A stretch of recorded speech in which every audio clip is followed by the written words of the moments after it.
लोक आर्थिकदृष्ट्या झगडत राहतात याचं मुख्य कारण म्हणजे ते अनेक वर्ष शाळेत गेलेले असतात, पण पैशाबद्दल काहीच शिकलेले नसतात. परिणामी लोक पैशांसाठी काम करायला शिकतात, पण पैशाला कामाला लावायला कधीच शिकत नाहीत. Hello everybody, welcome back to our channel overlook in book. Stay tune with me. If you are new to this channel, please subscribe the channel, like and share the video. Do not forget to click on bell icon to get notification for more informative videos. प्रकरण 7, धडा 6. शिकण्यासाठी काम करा, पैशासाठी नको. 1995ची गोष्ट आहे. मी सिंगापूरमधल्या एका वर्तमानपत्राच्या प्रतिनिधीला मुलाखत देण्यासाठी गेलो होतो. माझी मुलाखत एक तरुण महिला पत्रकार घेत होती. आम्ही एका हॉटेलच्या प्रतीक्षालयात भेटलो. कॉफीचे गुटखे घेत माझ्या सिंगापूर भेटीबद्दल बोलत होतो. मी आणि झिंग झिंगलर असे दोघं दुसऱ्या दिवशी व्याख्यान देणार होतो. ते मोटिवेशन या विषयावर बोलणार होते, तर माझा विषय होता श्रीमंतांची गुपितं. मला एक ना एक दिवस तुमच्यासारखी बेस्ट सेलर ऑथर व्हायचं आहे, ती म्हणाली. मी तिचे लेख वाचले होते. त्यांची माझ्यावर छापही पडली होती. ती खरंच चांगली लेखिका होती. तिच्या लेखनाची शैली मोकळी आणि संवादी होती. नक्की होशील. तुझी लेखनशैली खरंच चांगली आहे, मी म्हणालो. मग अडचण काय आहे? माझं लेखन कोणीही छापण्यासाठी स्वीकारत नाही, ती शांतपणे सांगू लागली. प्रत्येकजण म्हणतो की माझ्या कादंबऱ्या अव्वल दर्जाच्या आहेत, पण पुढे काहीच घडत नाही. म्हणूनच मी या वर्तमानपत्रात नोकरी करते. त्यामुळे किमान माझा चरितार्थ तरी चालतो. याबाबत तुम्ही काही सुचवू शकाल का? तिने मला विचारले. मी उत्तर दिलं, नक्कीच. माझा एक मित्र इथं सिंगापूरमध्ये एक वर्ग चालवतो. त्या वर्गात विक्रीच्या कलेचं प्रशिक्षण दिलं जातं. मोठमोठ्या कंपन्यांसाठी तो त्यांचे वर्ग घेतो. मला असं वाटतं की तू हा अभ्यासक्रम करावा. त्याचा तुला फायदा होईल. तुम्हाला असं म्हणायचं आहे का की मी आता त्या वर्गाला जाऊन विक्री कशी करायची हे शिकावं? ती थोडी आश्चर्यचकित झाली होती आणि रागावलीही होती. मी होकारार्थी मान हलवली. तुम्ही माझी चेष्टा करताय, हो ना? मी पुन्हा मान हलवली. यात चुकीचं काय आहे? मी मागे रेलून बसत विचारलं. ती दुखावल्यासारखी दिसत होती आणि आपल्यामुळे नाही अशी मी स्वतःचीच समजूत करून घेत होतो. मी तिला मदत करू पाहत होतो, पण काहीतरी वेगळंच घडत होतं.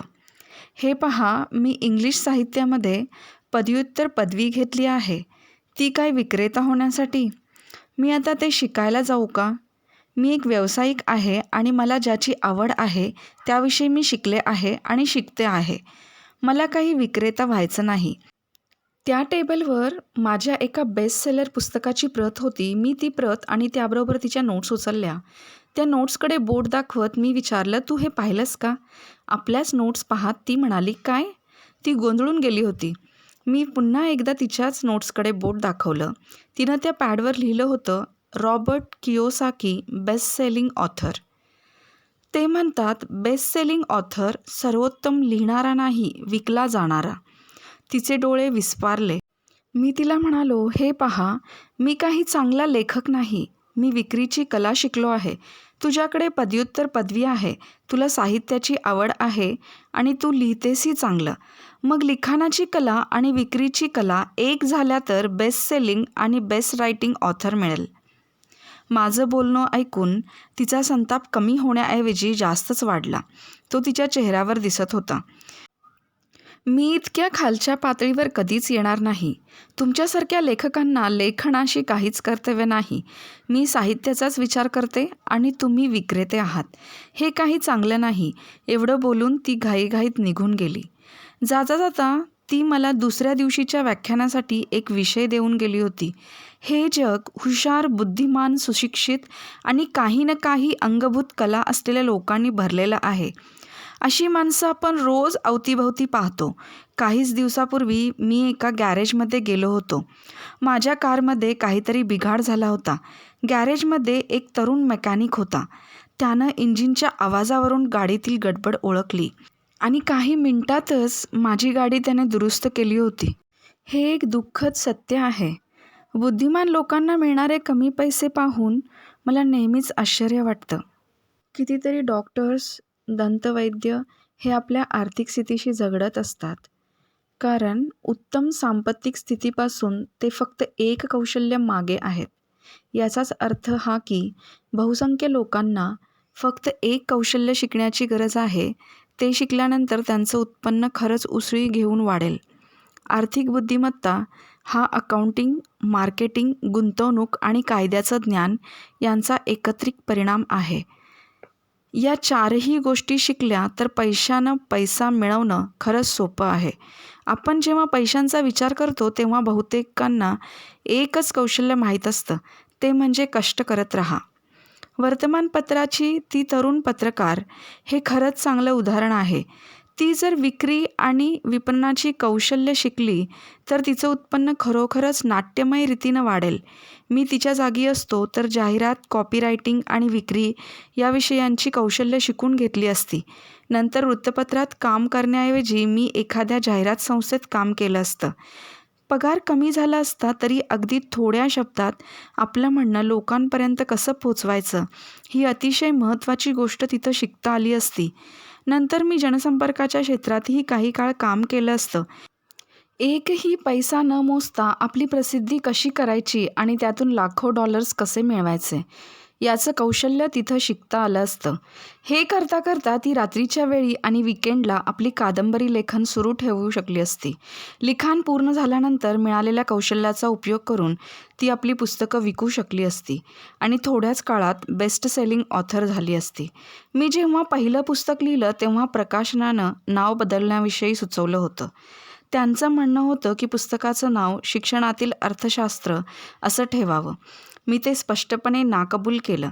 मी त्यांना सांगितलं की हे नाव ठेवलं तर मी फक्त 2 प्रती विकू शकेन. एक माझ्या कुटुंबातील कोणाला तरी आणि दुसरी मित्राला. त्यातही या दोघांना ती फुकट हवी असेल आणि हे मला अजिबात आवडणार नाही. माझ्या त्या पुस्तकाचं नाव होतं, तुम्हाला श्रीमंत आणि आनंदी व्हायचं आहे? मग शाळेत जाऊ नका. तेच नाव ठेवलं. हे नाव मनात आलं तेव्हाच आम्हाला माहीत होतं की या पुस्तकाला प्रचंड प्रसिद्धी मिळणार आहे. मी शिक्षणाच्या बाजूचा आहे आणि शैक्षणिक सुधारणांवर माझा विश्वासही आहे. माझा जर विश्वास शिक्षणावर नसता तर मी शैक्षणिक बदलांबाबत आग्रही राहिलो असतो का? काय असेल ते असो, पण याच नावामुळे मला आणि माझ्या पुस्तकाला रेडिओ आणि टीव्हीवर कार्यक्रमांमध्ये स्थान मिळालं. हे सारं फक्त प्रसिद्धीसाठी आहे अशी टीकाही काहींनी केली, पण माझं पुस्तक खपतच राहिलं. आपल्याकडे विशेषज्ञ या शब्दाला खूप महत्त्व आहे. मग ती शाळा असो, कॉलेज असो किंवा एखादी कंपनी. जास्त पैसा मिळवण्यासाठी, बढती मिळवण्यासाठी विशेषज्ञ असण्याचं महत्त्व दिलं जातं. त्यामुळेच तर मुलं डॉक्टर होऊन थांबत नाहीत, तर लगेचच अस्थिरोग किंवा बालरोग तज्ज्ञ होण्याच्या प्रयत्नात लागतात.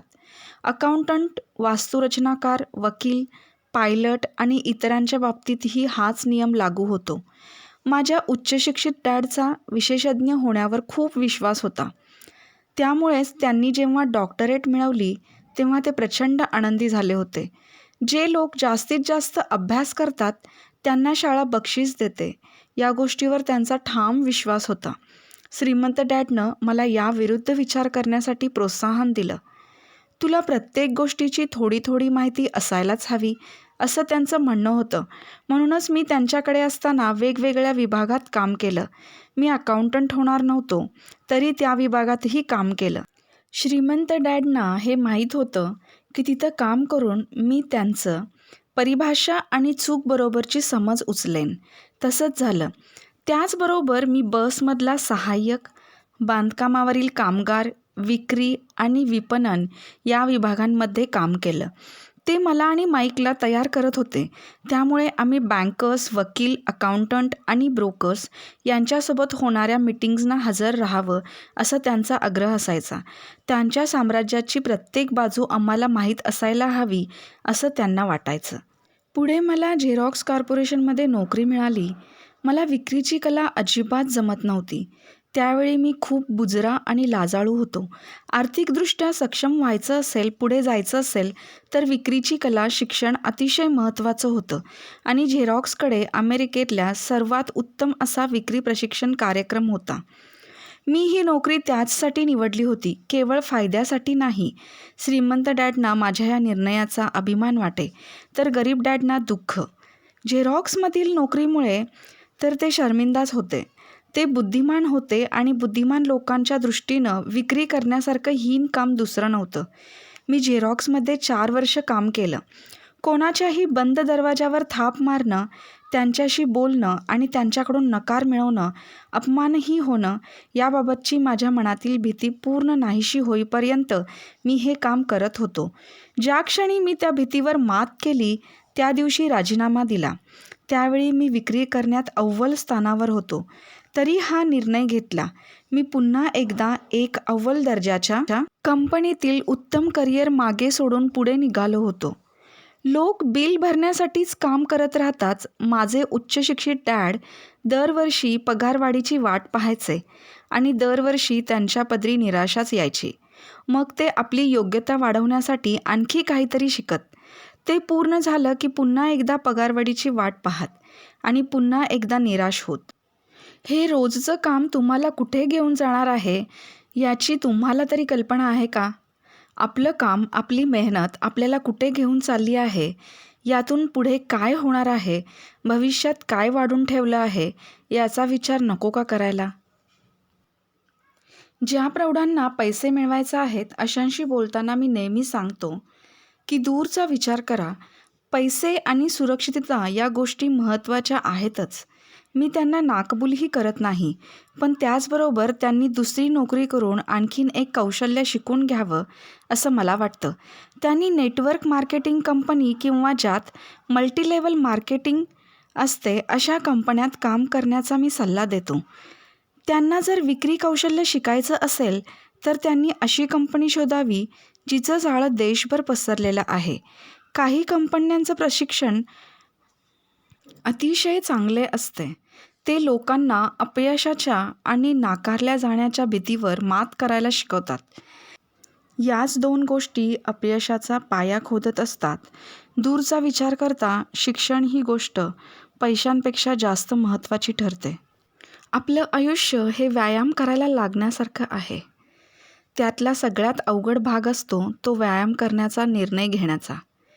एकदा तो घेऊन व्यायामाला सुरुवात केली की सगळं सोपं होतं. असंच कित्येकदा घडतं. मला व्यायामाला जाणं नकोसं वाटत असतं, खूप कंटाळा येतो, पण एकदा तिकडे जाऊन नेहमीच्या व्यायामांना सुरुवात झाली की आधी वाटलेला कंटाळा दूर पळून जातो. यावेळी घरातून निघायचा कंटाळा केला तर हा आनंद मिळेल का? तुम्हाला नवं काही शिकण्याची अजिबात इच्छा नसेल, तुम्हाला ते करायचं नसेल तर तुमच्या क्षेत्रात विशेषज्ञ व्हा. मी माझ्या वर्गात एक प्रश्न नेहमी विचारतो. तुमच्यापैकी किती जण मॅकडॉनल्डपेक्षा जास्त चांगले बर्गर बनवू शकता? प्रश्न विचारला की लगेचच जवळजवळ सगळे हात वर होतात. मग मी त्यांना विचारतो, तुम्ही हे काम जर त्यांच्यापेक्षा चांगलं करू शकता तर ते तुमच्यापेक्षा कित्येक पटीने जास्त पैसे कसे काय मिळवतात? याचं कारण आहे मॅकडॉनल्डची व्यवसायाची घडी उत्तम बसलेली आहे. बुद्धीची उत्तम देणगी असलेले बहुसंख्य लोक केवळ बर्गर बनवण्यावर लक्ष केंद्रित करतात. व्यवसायाची घडी बसवणं, विक्री, विपणन व्यवस्था उभी करणं याबाबत त्यांना काहीच माहीत नसतं. असलीच तर ती फार तोडकी माहिती असते. उत्तम बर्गर बनवता येतं पण विकता येत नाही, हेच सत्य आहे. आपलं जग अतिशय बुद्धिमान पण गरीब लोकांनी भरलेलं आहे. पुष्कळदा ते गरीब असतात किंवा तंगीत असतात किंवा आपल्या क्षमतेपेक्षा खूप कमी मिळवत असतात. हे का घडतं? त्यांना जे माहिती आहे त्यामुळं की त्यांना ज्याबद्दल माहिती नाही त्यामुळं? उत्तर आहे माहिती नसल्यामुळेच. तयार केलेला बर्गर कसा विकला जाईल, त्याची लोकांना माहिती कशी होईल, ते लोकांपर्यंत कसे पोहोचतील याचा अभ्यास करण्याऐवजी ते बर्गरवरच प्रयोग करत बसतात. कदाचित त्यांच्या एवढा उत्तम बर्गर मॅकडॉनल्डही बनवत नसेल, पण एक सर्वसाधारण बर्गर बनवून लोकांपर्यंत पोहोचून त्याची विक्री करण्यात ते सर्वोत्तम आहेत. माझ्या गरीब डॅडला मी एखाद्या क्षेत्रात विशेषज्ञ व्हावं असं वाटायचं. ते जास्त पैसा मिळवून देईल असं त्यांचं मत होतं. श्रीमंत डॅडनं मात्र मला आणि माईकला स्वतःच स्वतःला तयार करा असा सल्ला दिला. खूप कॉर्पोरेशन्स हेच करतात. ते बिझनेस स्कूलमधून बाहेर पडलेल्या हुशार मुलाला शोधतात आणि त्यानं पुढं ती कंपनी ताब्यात घ्यावी या हेतूनं त्याला तयार करू लागतात. त्याला एखादाच विषय आवडत असला तरी ते त्याला सगळ्याच विभागामधून फिरवून आणतात. श्रीमंत लोक आपल्या मुलांना तयार करताना हे असंच करतात. असं केल्यामुळे त्या मुलांना व्यवसायातील खाचाखोचा समजतात आणि विविध विभागातील परस्पर संबंधही लक्षात येतात. यश मिळवण्यासाठी काही व्यावसायिक कौशल्य लागतात. ती अशी कॅश फ्लोचं व्यवस्थापन, प्रणालीचं व्यवस्थापन, सिस्टम मॅनेजमेंट, स्वतःचं आणि कुटुंबाला द्यायच्या वेळेचं व्यवस्थापन यात महत्त्वाचं आहे, माणसांचं व्यवस्थापन. मला आणि माईकला सगळ्याच गोष्टीतली थोडी थोडी माहिती आणि ज्ञान असावं असं श्रीमंत डॅडना वाटायचं. त्यासाठी ते आम्हाला प्रोत्साहनही द्यायचे. ते आम्हाला आमच्यापेक्षा हुशार व्यक्तींसोबत काम करायला सांगत, त्यांना एकत्र आणून एक संघ म्हणून काम करण्याची संधीही ते देत. आज कदाचित त्याला व्यावसायिक तंत्रज्ञानाचे एकत्रीकरण असंही म्हटलं जाईल. आज मी माझ्या शिक्षकांना भेटतो. ते वर्षाला किमान $1,00,000 कमवतात. ते एवढे पैसे मिळवू शकतात कारण त्यांच्याकडे त्या क्षेत्रातील विशेष कौशल्य आहेत आणि त्या सोबतीला इतर कौशल्यही आहेत. ते शिकवू शकतात, त्याचबरोबर विक्री आणि विपणनही करू शकतात. आजच्या जगात विक्री आणि विपणन ही सर्वश्रेष्ठ कौशल्य आहेत. बहुसंख्य लोकांना ही कौशल्य आत्मसात करणं अवघड वाटतं किंवा हीन वाटतं. त्यामागचं प्राथमिक कारण आहे नाकारले जाण्याची भीती. तुम्ही संवाद साधण्यात, बाजू मांडण्यात आणि या भीतीवर मात करण्यात जेवढे चांगले तेवढंच तुमचं आयुष्य सहज सोपं असेल. मी त्या मुलाखत घ्यायला आलेल्या महिला पत्रकारालाही हाच सल्ला दिला होता. तिला बेस्ट सेलिंग ऑथर व्हायचं होतं आणि त्यासाठी ही कौशल्य महत्त्वाचीच होती. विशेषज्ञ होण्याचे जसे फायदे आहेत तसेच त्यातही काही कच्चे दुवे देखील आहेत. माझे काही अलौकिक बुद्धिमत्तेचे मित्र आहेत. ते इतरांशी संवाद साधू शकत नाहीत. त्यामुळे त्यांची मिळकत कायम कमी असते. त्यांनी फक्त 1 वर्ष विक्रीचा व्यवसाय करावा असा मी नेहमी सल्ला देतो. त्यातून काही मिळवता आलं नाही तरी किमान संवाद कौशल्य सुधारेल आणि ते व्यक्तिगत जीवनातही अमूल्य ठरेल. चांगले शिकवणारे, चांगली विक्री आणि विपणन करणारे यांच्याबरोबरच आपल्याला आज उत्तम शिक्षक आणि विद्यार्थ्यांचीही गरज आहे. खऱ्या अर्थानं श्रीमंत व्हायचं असेल तर आपल्याला देवाणघेवाण करायला हवी. मला कित्येक जण माहीत आहेत जे गरीब आहेत कारण ते चांगले विद्यार्थी नाहीत आणि शिक्षक त्याहूनही नाहीत. माझे दोन्ही डॅड दानशूर होते. त्यांना देणं माहीत होतं. शिकवणं हाही त्यांचा देण्याचाच एक मार्ग होता. पैसे देण्याबाबत मात्र दोघांमध्ये ठळक फरक होता. श्रीमंत डॅड त्याही अर्थानं दानशूर होते. त्यांनी चर्च, गरिबांना मदत करण्याच्या संस्था, धर्मादायी संस्थांना खूप पैसे दिले होते. त्यांना हे माहीत होतं की पैसे घ्यायचे असतील तर ते आधी द्यायला हवेत. पैसे देणं हे बहुतेक श्रीमंत कुटुंबाचं गुपित आहे. म्हणूनच रॉकफेलर फाउंडेशन, फोर्ड फाउंडेशन यांच्यासारख्या संस्था अस्तित्वात आहेत. संपत्ती घेणं, वाढवणं आणि कायम देत राहणं अशीच या संस्थांची योजना आहे. माझे उच्चशिक्षित डॅड नेहमी म्हणत, माझ्याकडे ज्यावेळी पैसे येतील तेव्हा मी नक्की देईन. अडचण एवढीच होती की जास्तीचे पैसे कधी यायचेच नाही. मग ते पैशांबाबतचा मुख्य नियम द्या मग मिळेल याकडे दुर्लक्ष करून जास्त पैसा मिळवण्यासाठी जास्त कष्ट करायचे, घ्या मग द्या यावर त्यांचा विश्वास होता. या दोन्ही डॅडसोबत राहिल्यामुळे आता माझ्यात त्या दोघांचेही गुण आले आहेत. माझी एक बाजू भक्कम भांडवलदाराची आहे, जिला पैशानं पैसा मिळवण्यात आनंद वाटतो. दुसरी बाजू आहे सामाजिक जाणीव असलेल्या शिक्षकाची, जो आहे रे आणि नाही रे यातल्या सतत वाढणाऱ्या दरीमुळे चिंताग्रस्त आहे. या वाढत्या दरीला मी सर्वात आधी आपल्या या जुनाट शिक्षण पद्धतीला जबाबदार धरतो. इथेच आपलं हे प्रकरण संपलं आहे. या प्रकरणामध्ये आपण पाहिलं, शिकण्यासाठी काम करा, पैशांसाठी नको. जर तुम्हाला हा व्हिडिओ मनापासून आवडला असेल तर व्हिडिओला लाईक करा आणि शेअर करा. आणि अजूनही तुम्ही चॅनलला सबस्क्राईब केलं नसेल तर चॅनलला प्लीज सबस्क्राईब करा. पुढच्या प्रकरणामध्ये आपण पाहणार आहोत, आर्थिक साक्षरता मिळाल्यानंतर आर्थिकदृष्ट्या स्वातंत्र्य मिळतं का? अडथळ्यांवर मात कशी करायची? धन्यवाद. थँक्यू.